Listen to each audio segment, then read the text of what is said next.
There is this person I was friends with who was a fairly accomplished classical musician, and we jam often on a lot of songs. But I'd always want to hear something that was deeply classical from him, and over the years that tended to not happen.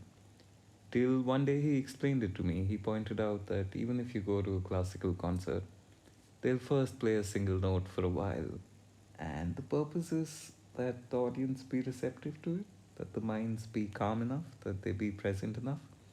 Otherwise, there's no point of classical music. It seemed beautiful to me, and I mention it here because I know I'm going to be trying to do my part to the best of my ability. But it's pointless if the audience is not receptive and if the mind is not calm enough. So I just urge you, if you're not at that place, uh, leave this and come back another time. But if so, what we're talking about here is top down sentience, and this is meant to be third in a series of four videos meant to give general context. I do want to point out that what we're trying to do here is create a major scale for sentience. I'm gonna get a little musical again, but what we're trying to do is solve the discrepancy between evolutionary processes and the rate at which humanity has progressed in the last few years. And the way to do that is if one can establish a central line of sentience and of the puzzles and solutions therein, then everyone can be free to riff in whatever scales, whatever rags they want. And you can have great variety, you can do offbeat things, but a solid understanding of the major scale is important to want to achieve any of that. I do believe it's not that hard, and if a serious attempt was to be made, that it could be relevant to the larger scopes of humanity in a decade. And I'm very determined on my end to do the 10% of that I can in a year, and to start well in this month. So, this is a continuation of that process. Now, to do this, I think first let's start talking about the relationship of knowledge and wisdom and understanding. They're just words, and we'll speak to the limitation of words later. But by knowledge here, I mean any phrasing, any fact, any link between two facts or phrasings. 2 plus 2 is equal to 4, 7 into 7 is 49, the capital of so and so and so and so. These are facts. But if you were to use these facts, if you were to test them in a few different dynamics not related to the source, you would start to gain wisdom on the subject. Maybe I gave some bad examples, but hopefully you follow. Now, as you keep that process going, if that knowledge becomes systemic to who you are, then you have understanding of it. I just want to say that while speaking of top down sentience, we'll refer to a lots of pieces of knowledge that only really work if there is understanding of them. And understanding takes a little meditation, it takes a little clarity. But what we can hope to do is reduce both the time and clarity that they require. Now, speaking of the problem of language, we can observe that words are very functional when they have limited scope. If you were to say the word watermelon or the word chair, then the discrepancies in the minds that hear the word are less.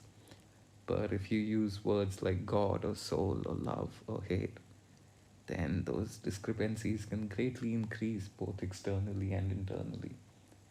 It's difficult, but it's not a problem that cannot be solved. We can keep working both internally and in communication to better definitions. We can even have them be probabilistic or different, as we'll get to a little later.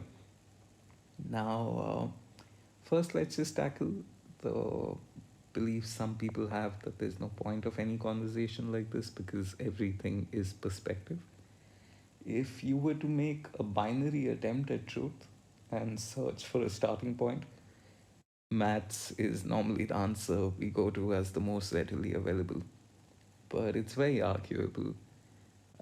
There's something called the anthropic principle, which is interesting, which says that the one thing we do know is that we exist and we are asking these questions, and that's a good starting point. You can have something unique and abstract. For me, the fact that a series of notes linked with words and a song existed, and a sentence heard it and had an emotional response to it is as solid a proof of binary truth as anything. But it's wrong to dismiss all of science and understanding on the belief that everything is perspective, because science is very good at knowing what it knows, improving what it can know. There is the inherent problem of language, but language itself is nothing. It's an abstraction so that we may know other things. And if you look at the tree of knowledge that humanity has constructed, you'll see that the trunk has maths and language in it, and then it diverges into different branches that grow out of it. You might think of those as physics, chemistry, biology, and they might lead to more interesting things like psychology or statistics or nuclear dynamics. But they're reasonably solid. We often use the example of how science believed the sun revolves around the earth and then did a complete 180. But the overall field itself has evolved a little more than that, and we should give it credit. But if you are convinced that there is no absolute truth, then language actually brings you to a point where you should be able to construct the sentence saying the only absolute truth is this and have that be a definitive starting point. They're all word games, they can be played endlessly, maybe. But all I'd say is that to anyone who finds that level of skepticism and doubt within themselves, give your skepticism skepticism, give your doubt doubt, and make sure that it belongs. The other problem I'd like to address is that we've started believing that anyone trying to say something that is not journalistic in nature needs to be funny, or at the very least be well produced. And while those are great bonuses that should be rewarded, I'm not sure they should be essentials we seek from our source. In fact, problems like that tend to become systemic and easy to abuse. And I'd like to point out very quickly what's happening in art, where geniuses and souls have been deconstructed and are taught in colleges, and all of art seems to be suffering the problem of, uh, well, I don't want to call it a problem, but postmodernism is interesting. And you have movies functioning under art by committee. There is almost manufactured applause to a point. The role of technology has become so big in fields that should be about creativity and imagination and not factory produced. There's a parallel in chess where, for a while, the game was about intelligence and creativity and imagination, and now a different form of intelligence is used because chess has essentially been solved. We have ELO lines that now most people who want to pursue it need to study and memorize and have a very good understanding of, in the room for taking the field forward has really been left only to the very peak of it. Um, while we are on the subject of art, I also want to speak to the correlation of athleticism and art, and how there's different fields with different disciplines. Whereas the more obviously impressive component is the athletic component of art, but it's not the only component. It might not even be the most important one. Now, I think these were some of the disclaimers and some of the foundational blocks I wanted to give before starting the entire conversation. The art thing was maybe just something I wanted to get off the chest. But now that's done, we can get into the meat of the problem. And we'll start by referring to something that a friend of mine referred to as the lake house problem. Simply put, the lake house phenomena speaks to the fact that everyone wants a house by the lake. There are limited number of houses and too many people wanting them. This leads to a place of intense competition where everyone falls prey to the fact that when they hear knowledge or when they hear someone talking about something, their minds are trying to compute whether that will help them get what they want, get to that lake house. And essentially, we are almost programmed to treat all information or all conversation from that lens. Um, this is, I feel aggravated by the problem of subsystems, which is that as human beings, we're always part of uh, various subsystems. They can be career choices, they can be family values, they can be a peer group, they can um, even be a certain set of experiences. But most pieces of knowledge, wisdom, or understanding that we come across that are options to us need to fit within the limitations and desires of the subsystem that we cannot and will not rebel against because they are ours and we owe them loyalty and love. So it feels wrong to do that. But this is just a little subset of what is perhaps the most popular myth going around, which is that questions of existence are a subset of the questions of capitalism. They are not.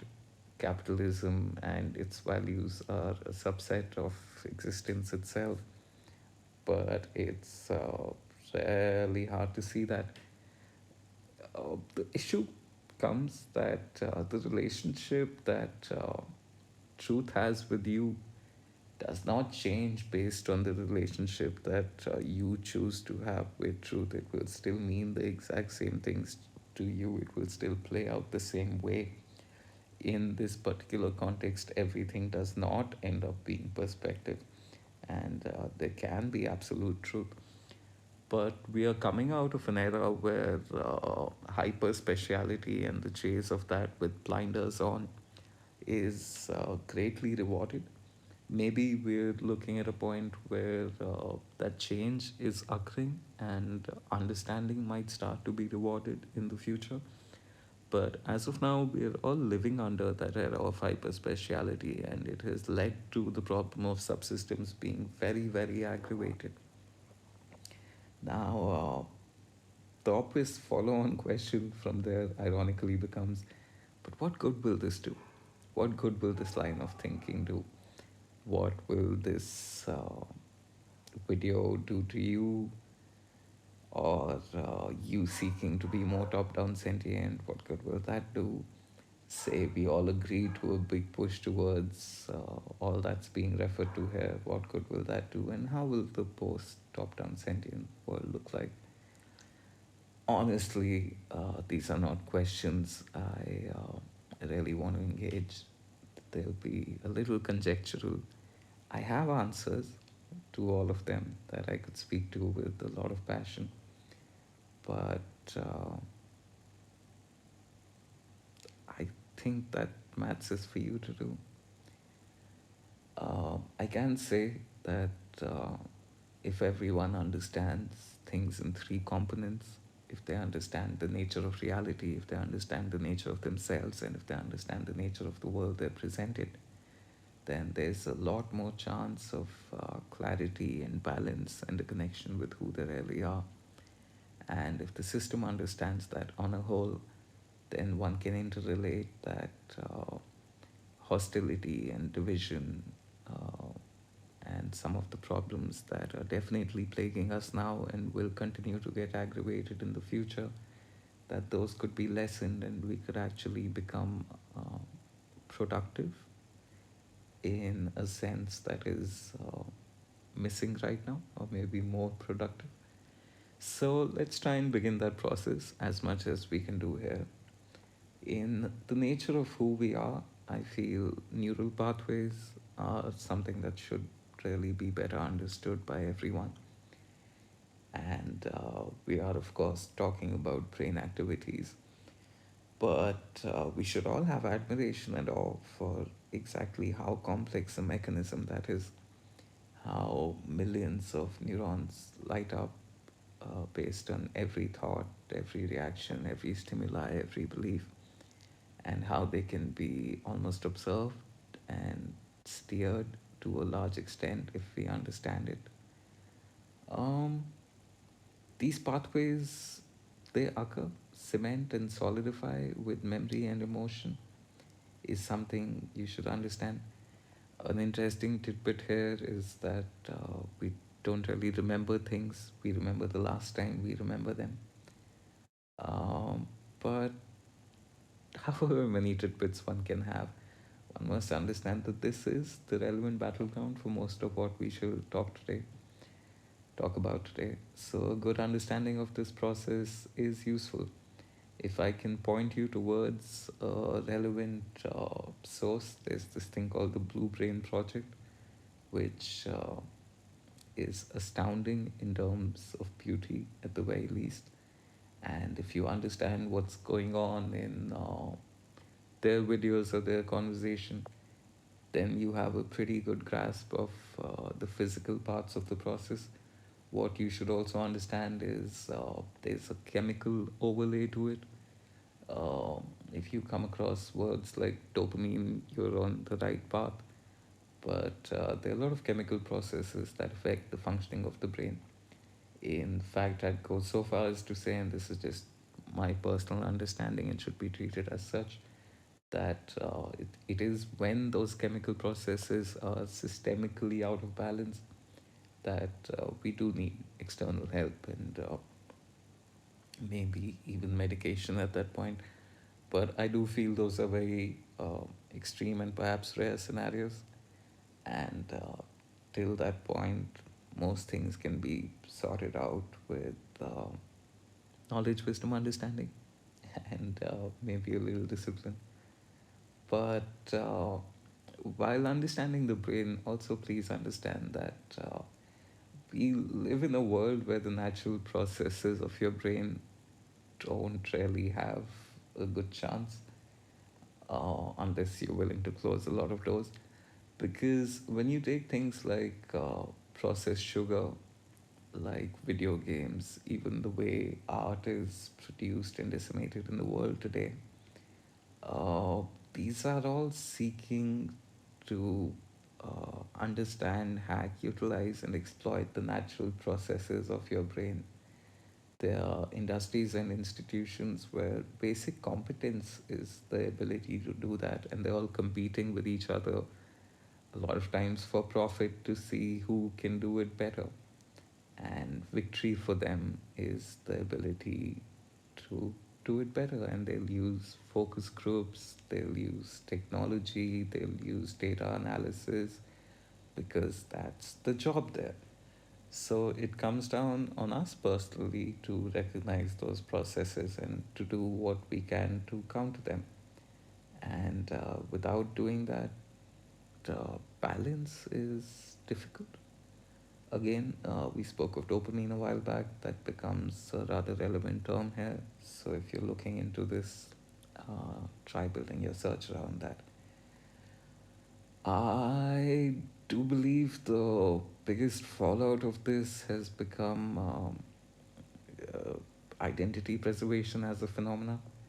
It was probably always around, but I do feel we are seeing it at levels where it would not have existed before.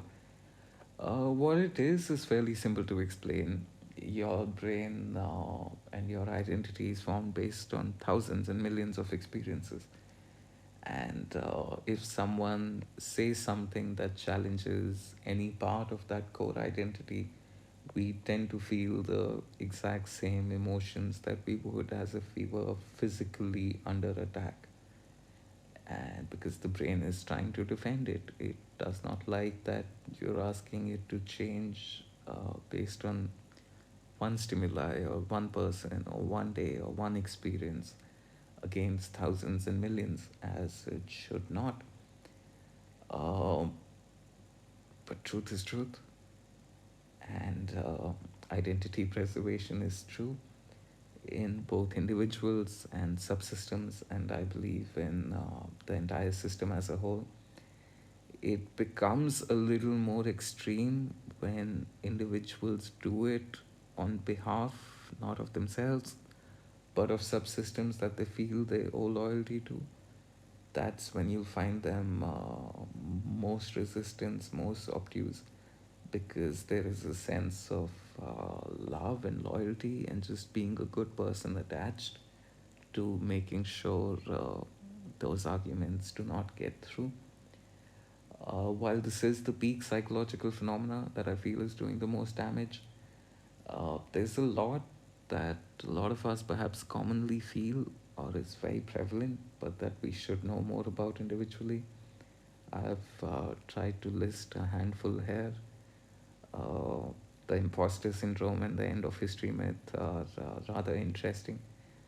Um, the Dunning Kruger effect is what's second, and echo chambers I feel are well understood. I don't know if I should quickly list one, but imposter syndrome is basically how we all believe that no matter what our achievements, no matter what our track record, that we don't really deserve where we've gotten to, and we should keep a low profile and stay in the lane, or it'll all be taken away from us. Dunning Kruger effect is the effect where once you actually gain wisdom and expertise on a subject, your self judgment tends to drop in terms of how much you value that expertise. End of history myth speaks to how we're all aware of how much we've changed in the last few years. But when we look forward, we see a rather stagnant version of ourselves going forward. Echo chambers are how we all, no matter what opinions we have at this point, can find a little group and subsystem that just reflects those to us and lets us believe we are right. Uh, you should also look into manufactured consent and its application to see how, if observed, you can counter it. You should also be aware of the power of the mob mentality and understand why the majority tends to be wrong on a lot of crucial elements. And since this is getting a little long, we shall call this part one. But just to quickly recap, we are speaking of top down sentience. This entire thing is meant to be a part of a series of videos. And we've spoken herein of how we're trying to build that music parallel for minds. We've spoken of knowledge, wisdom, and understanding. We've spoken of the nature of knowledge in the world itself right now. We've spoken about why I'm trying to not be funny here. We've expressed my little concerns with art. And then we've gone on and spoken about the lake house phenomena, the phenomena of subsystems, and we've explored what good this video will do. We've spoken to brain chemistry and some psychological phenomena, and let's move on, and we'll see you in part two.